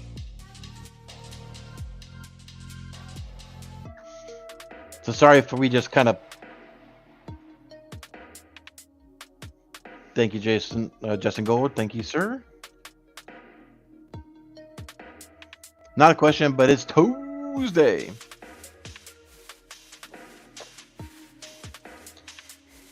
Little light on the questions today, ladies and gentlemen.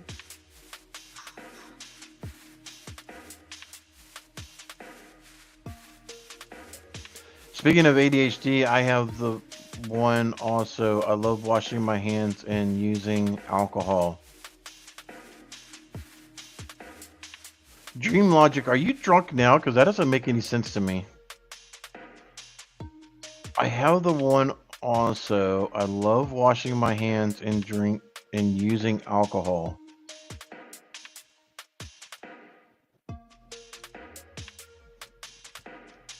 I don't understand. Yep, like Notbot said, if you have any questions for Jaw Chucking, please start your question with a Q. So the question can be found, easy to find. And in fact, we should have DJ BSEC. I think she means OCD and not ADHD. Yeah, maybe Kimberly. We mods, we need to get a DJ BSEC and have him update Nightbot to say Q and a colon. Can we get that happen? That way it's clear. How you doing? I'm all right for the most part. I mean, we've got through the holidays, the first round of major holidays since Hunter passing.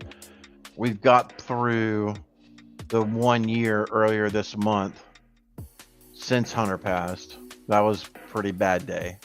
Not as bad as I originally thought it would be. It was still up there. So I'm grateful it wasn't full blower meltdown across the board.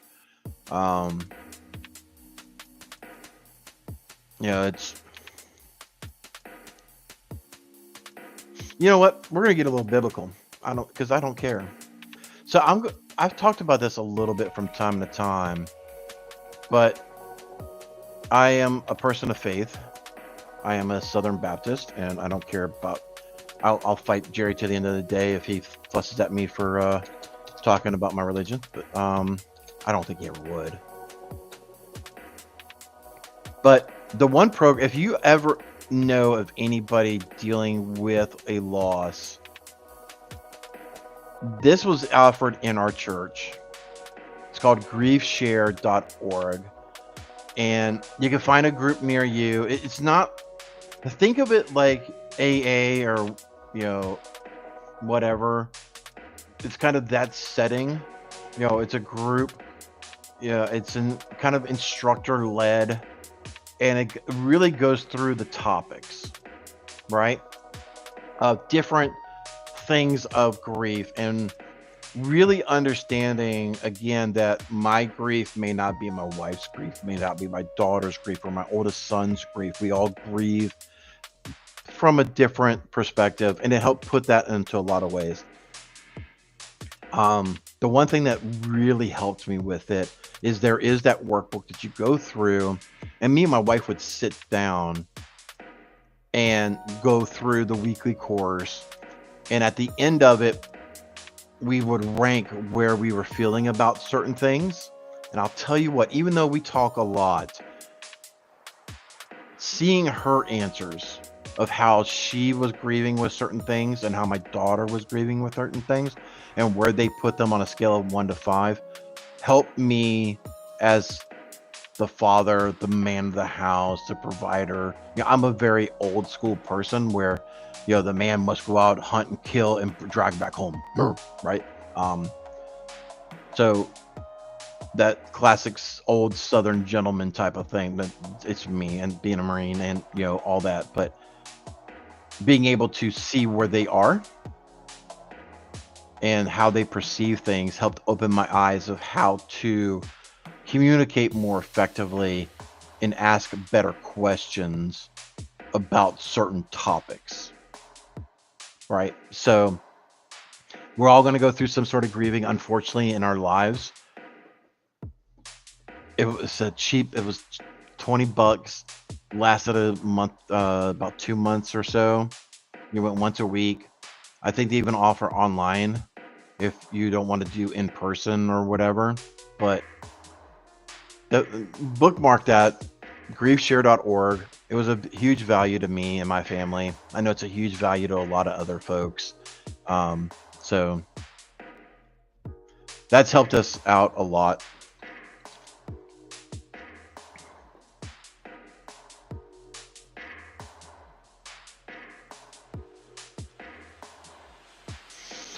If cryptocurrency wasn't a thing, would it be the end of cybercrime as we know it?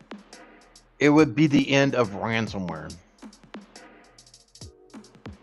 It wouldn't be the end of all cybercrime, because you still have business email compromise. I mean, we literally just had 3 cases come in where they went through a BEC, spun up or bought a lookalike domain for the phishing, and did submitted the wire transfer instruction change request, changed payment information. So I mean, there's different ways of getting paid.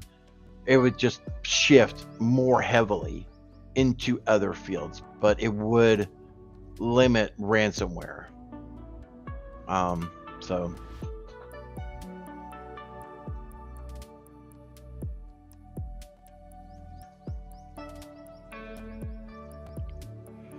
question from the pain: built-in firewall or separate machine, and is separate what specs? Raspberry Pi, mini PC, high RAM computer. Oh, dude. So I'm going to go out on a limb and say you are referring to your internet provider's router / firewall. Those are complete trash. Always do a separate one. I would probably just do a mini PC and look at either, I think Sophos has a home version, I believe, if they still have that. Let's take a look together, ladies and gentlemen. We'll remove this. Come on.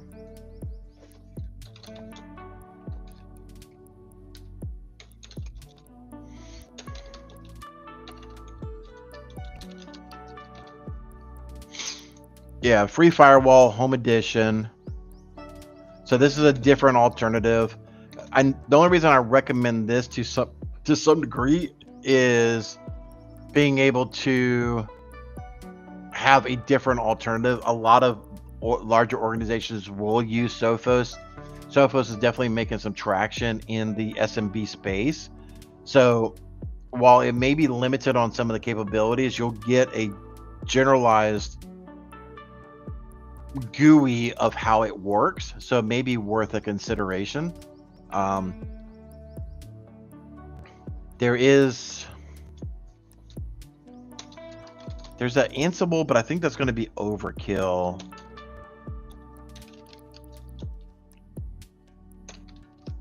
I know you can do the Raspberry Pi, but I really do think, oh, Firewalla, that's another good one too. I forgot about Firewalla. So yeah, definitely check out these folks as well. If I remember correctly, that Black Hills has a item for this as well, and it comes with the hardware, things of that nature. I've seen this model as a separate device. See if I can find it real quick.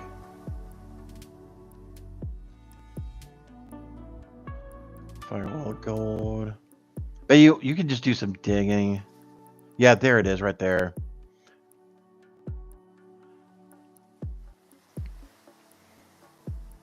So yeah, I'm not going to paste the link or anything like that, but yeah, you can get 4 gig, 8 gig, with that, be able to get it all set up. You can put your Sophos there, you could put your pfSense, you could put whatever on there. I mean, it is a little pricey, so definitely shop it around a little bit. I do know that there's cheaper options. There used to be cheaper options. The whole tariff thing may be driving up that price too, so you maybe want to wait for that. But those are some options for you. But yeah, check out pfSense, check out Firewalla, check out the Sophos Home version. Again, I know a lot of organizations that are using Sophos right now for their firewall and endpoint solution. So hopefully that helps the pain.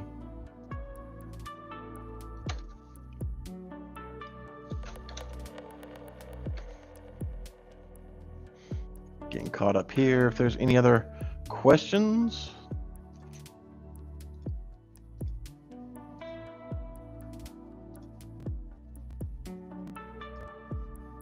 I think I have them all. Scroll down the bottom, see what everybody's talking about. You take care, Dream Logic.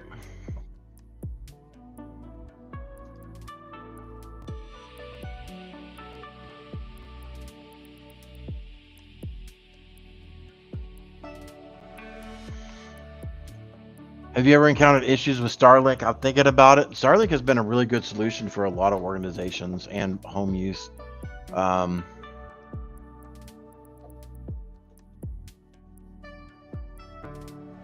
Definitely consider it. I don't know if I would... DTG, I don't know if I would ever use Starlink as my primary internet. I would probably use it as a load balance or failover. But I mean, each their own. I'm not sure where you are geographically, if that's, the only real option for a decent broadband connection as well too, right? I mean, there's the home 5G from T-Mobile, Verizon, and all that's really making a wave. Like, I even travel. Like, here, hold on a second. I'll even grab my book bag. Hold on a second. Just right off the camera here. So, this is literally my go bag, and here in my go bag, I always travel with an Apple TV, mostly because most of the family is Apple, and I've got the screensaver up, and when you're at the hotel room and you can see the family photos and stuff like that scrolling on, just kind of helps me feel like I'm at home. And then I also travel around with the T-Mobile internet. It always stays in the bag, so no matter what, when we're going places and I have the team with me and stuff like that, we have reliable internet for the most part. It's always a consistent internet. And mostly between the reliable are always having the availability there and knowing that there's no listening devices on my network is crucial for me. So, yeah, I mean, take a look at it. The great thing about Starlink now, and correct me if I'm wrong in chat, but I do think that Starlink really started opening it up where you can start transferring your dish to other accounts now.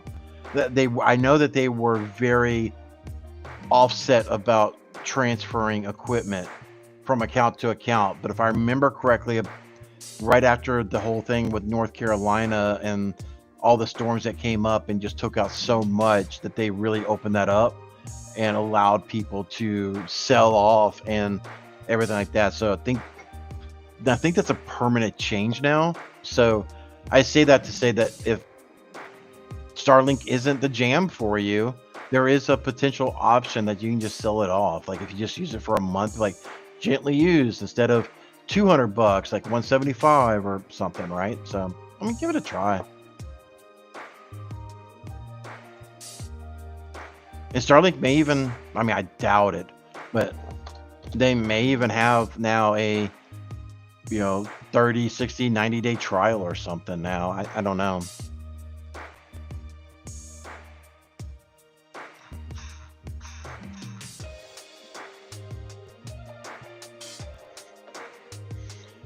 It's in the more remote. Yeah, okay.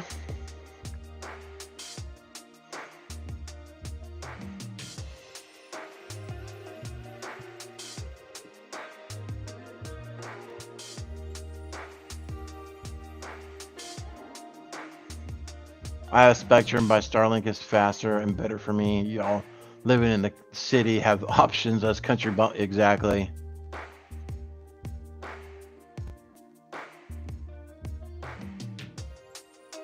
Yeah, exactly, Carrie.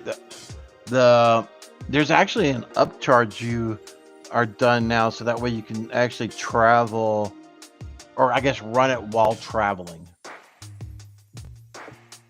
Whatever.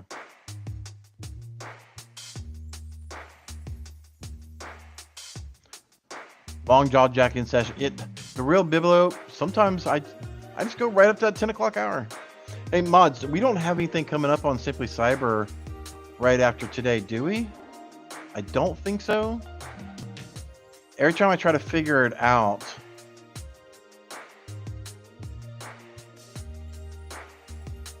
on the YouTubies, that's the latest.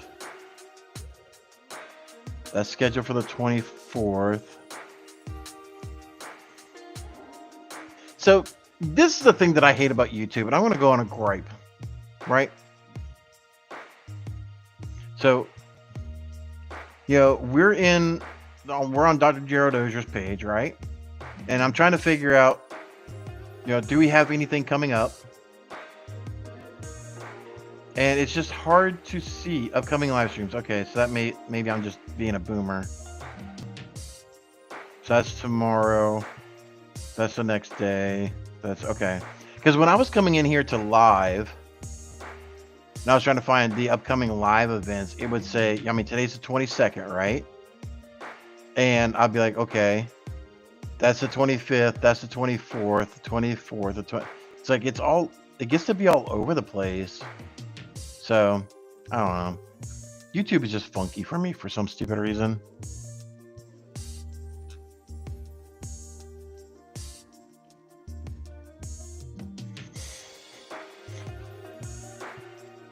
So before I do that, kudos to Dominic LaPlatin?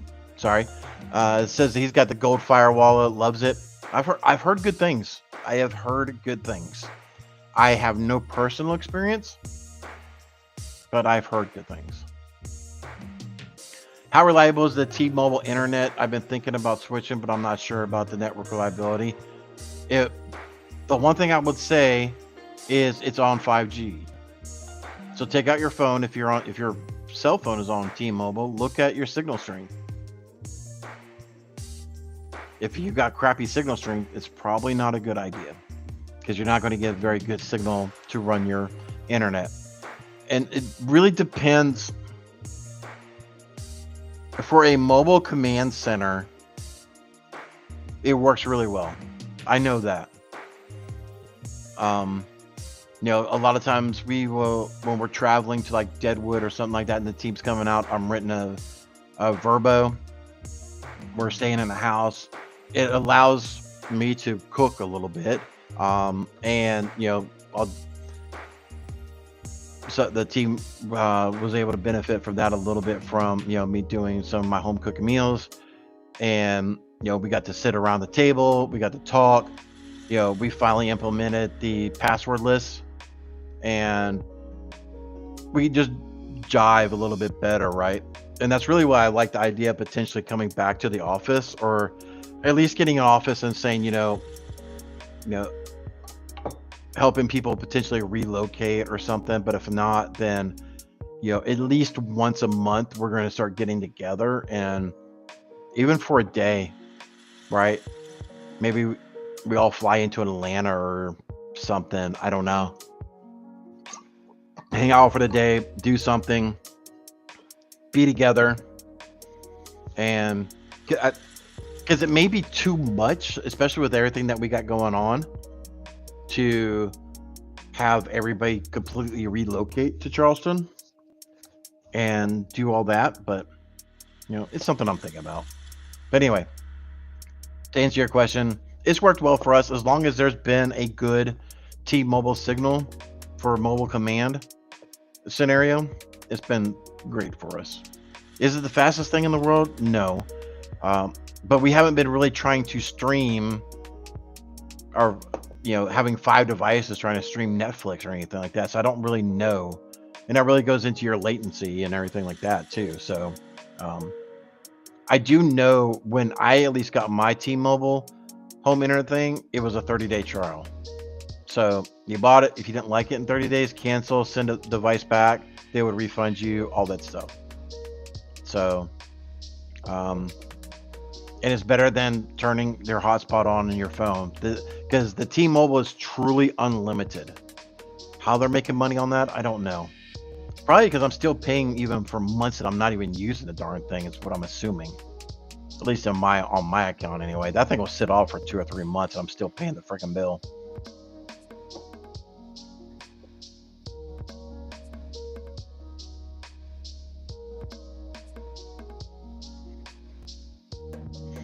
Carrie, just 1Q and a colon.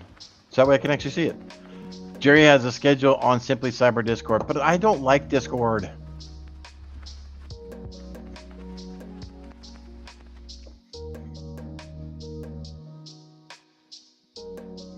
All right, we are getting to the top of the hour. We do have,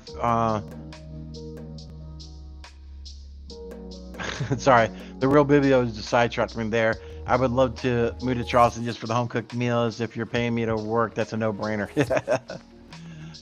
But anyway, I know everybody's dropping off. I do greatly appreciate everybody sticking around, jiving, yelling at me about, you know, not having my blinker on and my shenanigans that I do with that. I do, again, greatly appreciate everything. I hope everybody has a great day. And until next time, stay curious, my friends.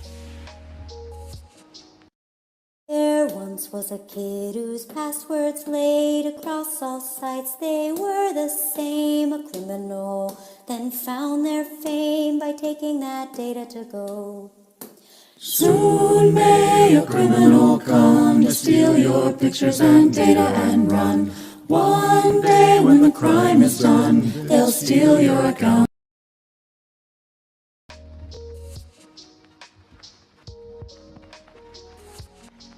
All right, real quick, the real video. What's your meal? What is your go-to meal to cook if you're making something for someone for the first time? It's either, it depends on what I'm meeting them. If it's a breakfast thing, then it's going to be homemade sausage gravy and biscuits. I've never had a complaint about it. Everybody's always said it tastes really, really good.